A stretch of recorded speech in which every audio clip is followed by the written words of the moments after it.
Hi, everyone. Today I'm honored to have Dr. David Shulkin on the show. As the first non veteran to serve as the Secretary of Veterans Affairs and previously Undersecretary for Health, he led major transparency, suicide prevention, and telehealth reforms at the VA before moving into healthcare innovation and private sector. Thank you for joining, sir, and I'm honored to have you on the show.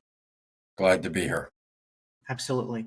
Could you give a little introduction on who you are, what's your background, so listeners can get a better idea?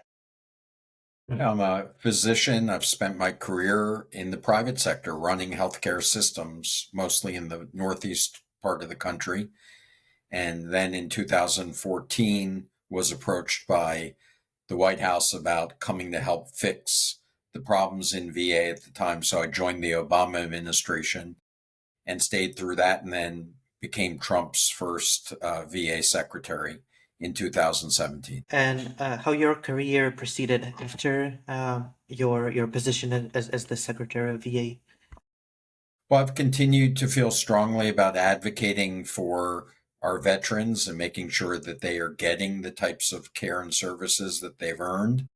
And I feel strongly about making government work better. So I've continued to help advocate as a private citizen for making sure that we can do as good as we can in this country. And I work with lots of organizations, some of them for profit, some of them not for profit, if they are trying to improve the lives of veterans and make government work better. Got it. Got it.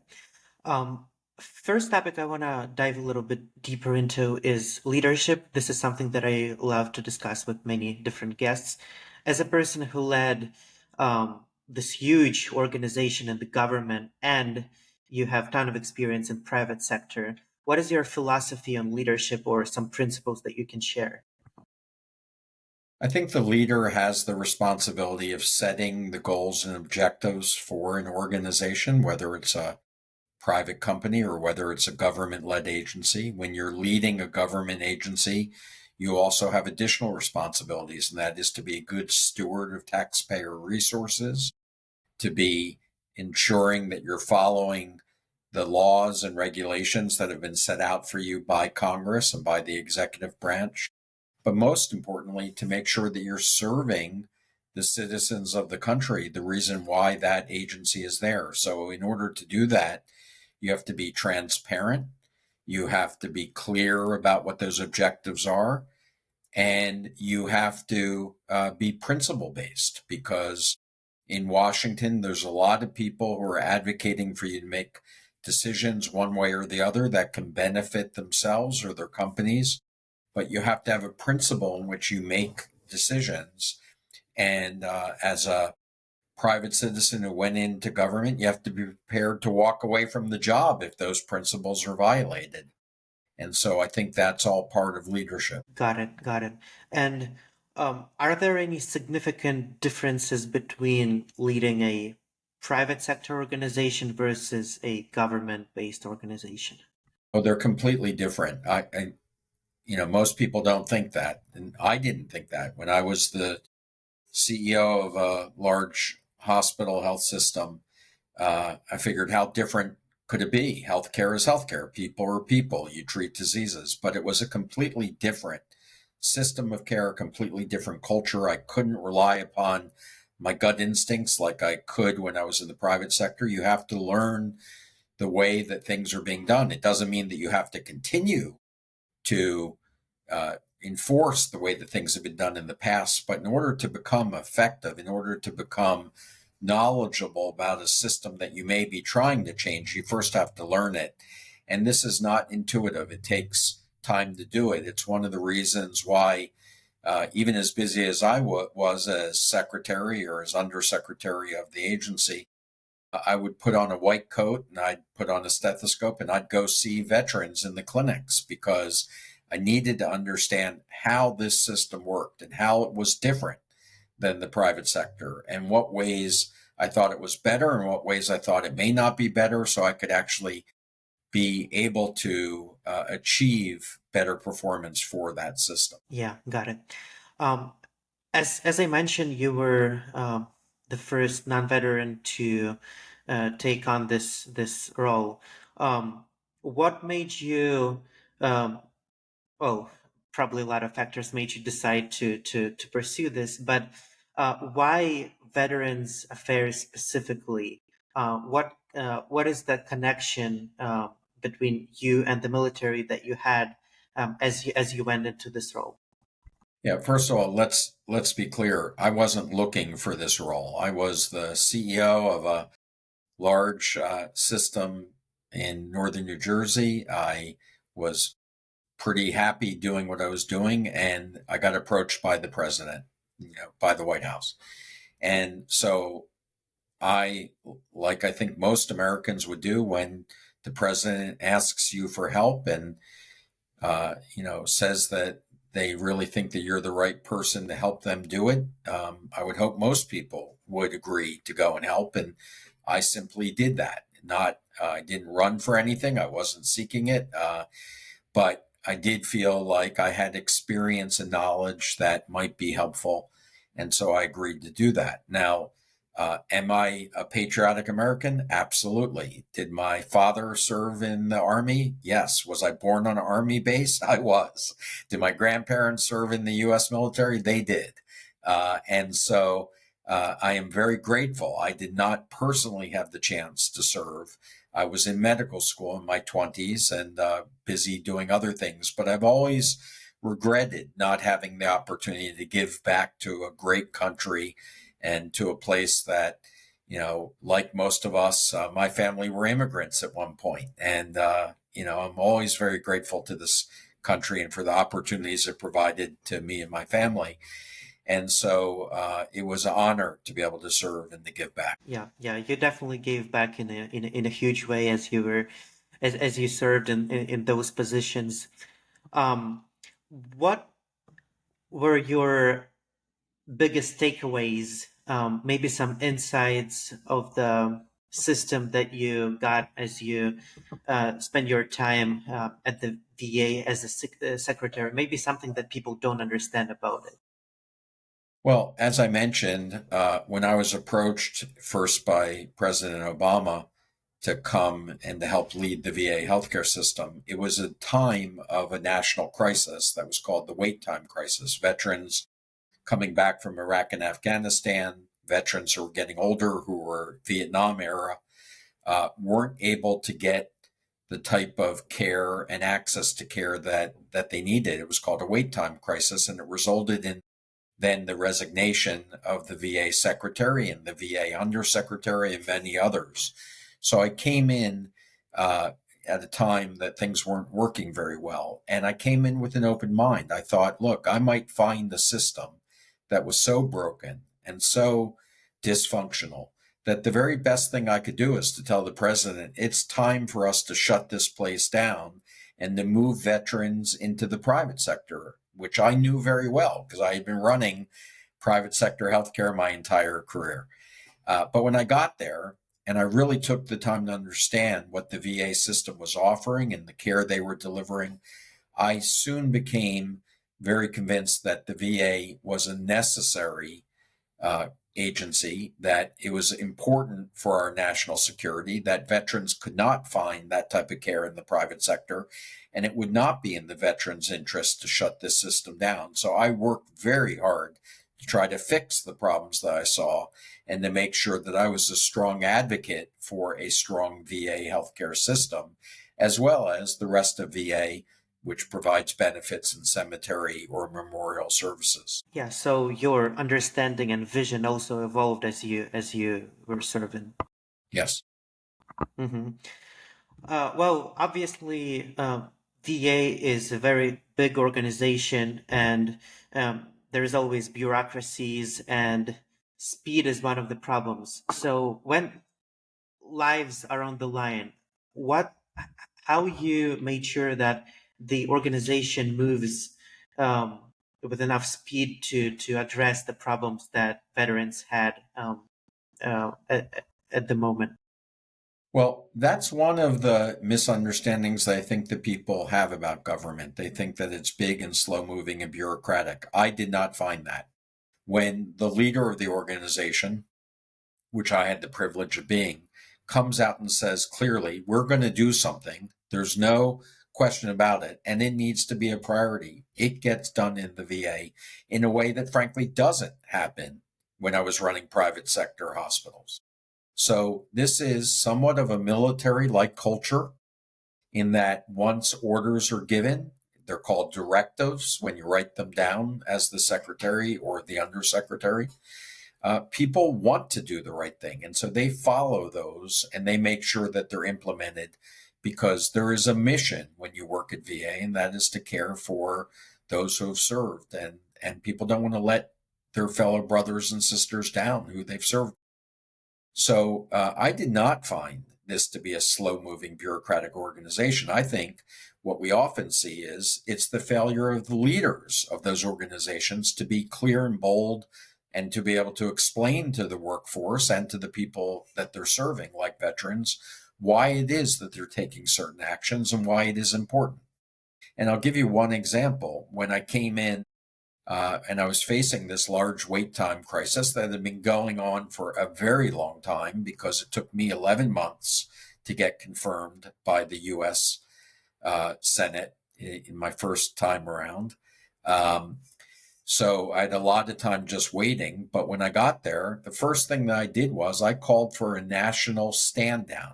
Now, stand down is a military term that says you stop doing what you're doing and you focus on a key objective. And that key objective for me and my national stand down for the VA was to decrease wait times. And we took several 100,000 veterans who hadn't been seen in a long period of time, and over the course of the weekend, got them all seen.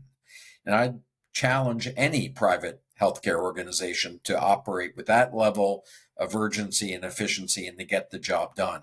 By Monday morning, we had less than 10,000 veterans on that list who hadn't been seen, starting with a list of several 100,000. And so the VA can and does move quickly when it's clear what its objectives are. It would be the same in the US military. If you just said to the Army, Navy, Marines, Air Force, go out and kill the bad guys, they wouldn't know what to do. But if you give them a clear battle plan and you give them the tools and the weapons to be able to get it done, there is no greater fighting force in the world than the US military. They're going to get that job done. But it takes leaders to be able to make sure that they're going to be successful. Hmm. So, you believe in this idea of extreme ownership where you as a leader, you are responsible for um, almost every worker that you have and the performance of the whole organization. Because from what I know, VA is one of the largest federal organizations in the US, roughly 500,000 It, employees. it's the second largest. The Department of Defense is larger. But, I wouldn't want anybody to misinterpret, Danny, the way that you described it as I'm a micromanager. Of course, I can't do the jobs or oversee or be accountable for 450,000 people. But what I can do is, as secretary, is to be clear what the objective and the expectations are and the accountability. If you don't fulfill that role or job, that you won't have a job for life. And so I think leaders can be quite effective. But the reason why a secretary is a political appointee is because they serve at the pleasure of the president. So I knew any day may be my last day. And if you take that sort of, expectation and you decide, well, I'm not going to take any big risks. I'm not going to step out of the safe zone. Then you're not going to get a lot done. You're not going to change government. You're not going to make those changes. But if you take the attitude, as hopefully I did, which was, look, this may be my last day, but I'm going to make it quite a day. I'm going to make sure that every day we're making progress and that I am here to make hard decisions if they need to be made. And ultimately, the president decided that I wasn't doing what he wanted, and he made the change. And so, that was his right to do that. And, but I don't regret every day that I was there making changes for our veterans. Absolutely. Do you think that part of the problem is the way the system works? That, as you mentioned, your any day might be your last day, and this affects your mentality of any leader in the position that you were. Do you think something can be improved about the system to mitigate this? There is no doubt in my mind that having these agencies run as political appointees has a big downside.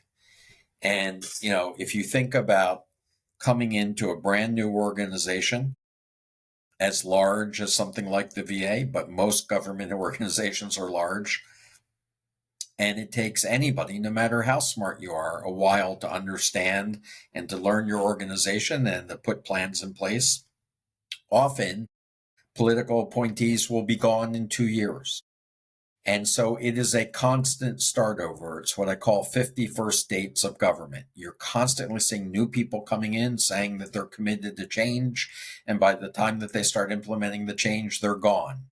And so I do think that when it comes to certain agencies that deliver services directly to the American citizens, like the VA delivering healthcare, that these should have longer terms, that these should be isolated from some of the political influences that make it difficult to serve in Washington, particularly these days, and that we need more consistency in plans that are being implemented. And I do think that that would make government more effective. I think it would take away some control from Congress. It would take away some control from the president, but I think it's the right thing to do. And I think that those reforms are needed. Appreciate your perspective.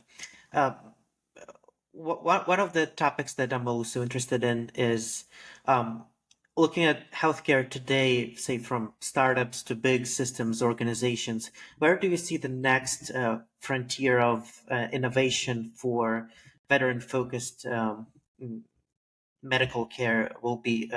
Since you're now in this private sector, you've seen both.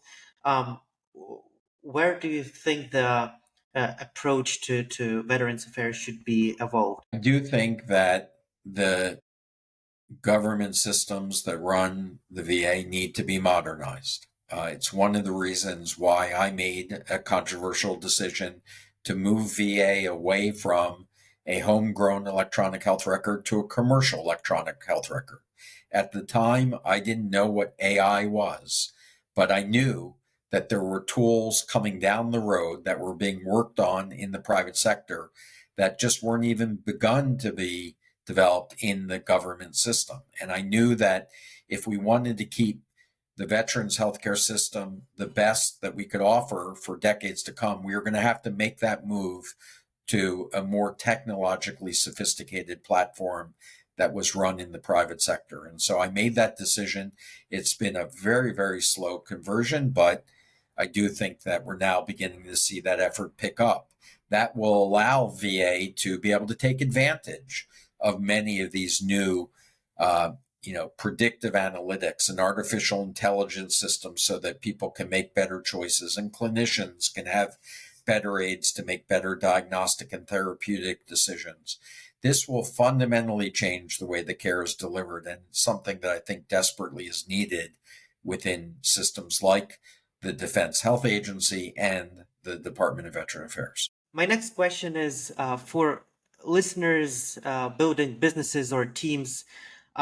What's your perspective on the disciplines, one discipline or habit that you can recommend to move the needle when facing resistance to what you're trying to do? Well, resistance is a good thing if it's early. That means that you expect that people on your team should voice their opinions, give you their best advice, and hopefully a good leader is a good listener where they can take in different perspectives, put them all together and come up with the best solution that can be supported. But resistance after a leader has made the decision, I don't think is necessarily a good thing. And I think that's where there are often cultural problems in organizations. And so I think leaders can't tolerate resistance if it turns into being a barrier to progress. And that's where you need to be clear that that won't be accepted. And if that still isn't changed, then you need to make changes in the people on your team. Yeah, very interesting perspective. Thanks for sharing that. Another question that I also like to ask every guest is around mentorship. Um, did you have any mentors who affected your philosophy or perspectives on anything, maybe leadership, maybe something else? Um, and do you mentor other people now? Yeah. Um, it's a good question. I know mentorship is extremely popular right now. Some people also call that coaching or executive coaching. When I think about my career, I wouldn't say that I had a mentor. What I would say is that early in my career, I had a lot of bosses, and each of my bosses had strengths and weaknesses. And I would like to think that I learned both their positives and negatives of their management style, and then tried to incorporate the pieces that I thought were most effective into my own management style. So some people may describe that as mentoring. To me, it was just more experiencing different management styles, different types of leadership, and deciding what I wanted to essentially take on as my own. Later in my career, I did have executive coaches. And it just like a high level athlete, when you take a look at the higher level of the athlete, usually the more coaches that they have. And so coaching or mentoring, if you don't call it coaching, uh, is not a weakness, but it's a strength in my point of view. And it makes people up their game and be better. So yes, I do spend time mentoring, coaching other executives. I've always maintained that I do this in particular for young people, many who have gone on to be very successful in their own rights. And that's one of the greatest joys that I have, is watching somebody that I helped mentor and develop to go on and do good things themselves. And you mentioned young people. That would be my next question. Do you have any kind of advice that you would like to share with young men, women, maybe in their early 20s that are proactive, that want to make the change, but maybe they're stuck or don't know what to do? What's your piece of advice for them? I do think that your first job's an important job, and taking it in a environment that really is trying to do something world class, trying to build something not for the shortcut, but for the long term, doing something really important, whether it's building a product, a service, technology, that learning the fundamentals in your early part of your career sticks with you the rest of your life. I do worry about people who jump from company to company, opportunity to opportunity when they're young, because I'm not sure that they've ever had a chance to develop that foundational element of their own experience about what greatness looks like, or what the habits of success look like, or to be mentored enough from older or more experienced people so that they can gain from from that person's experience. So I do think that young people in particular should be very cautious about their initial experiences. As you get older in your career, you get a chance then to step outside your comfort zone, take some more risks, do things that maybe you wouldn't have done early on, but after you developed your own confidence in your skills, then it gives you a chance to explore further. And, that's where often great things can happen. Yeah, that's a great insight. I don't think I ever heard this exact perspective, but it definitely makes total sense. Thank you for bringing it on. And the last part of the episode, part of the podcast, I usually uh, let the guest speak about whatever they want. So if you want to give this message to this world, um, whether it's about veteran affairs, about America in general, or something else, I'll let you give this message. I do think we're going through unprecedented times, lots of concern and anxiety by many people about what the future holds. I do have confidence in the people of this country, and I do feel optimistic about our future, but we are clearly going through some very challenging times. I'm not confident that we have found all the right paths. So I think it is important for people to speak out, to challenge decisions if they think that they're not the right decisions, but to do it forcefully but respectfully and always within the confines of the law, of course, never with violence. But that is what a democracy is. And I do think that we are going to come out of this okay. And we're going to have learned a lot about what works and doesn't work. But ultimately, I do hope that we will not only stabilize, but build on the systems that we do have in place. Thank you. Thank you for sharing this optimistic perspective. Oh, it was my pleasure to talk to you today, David. A lot of great lessons, insights. Thank you again.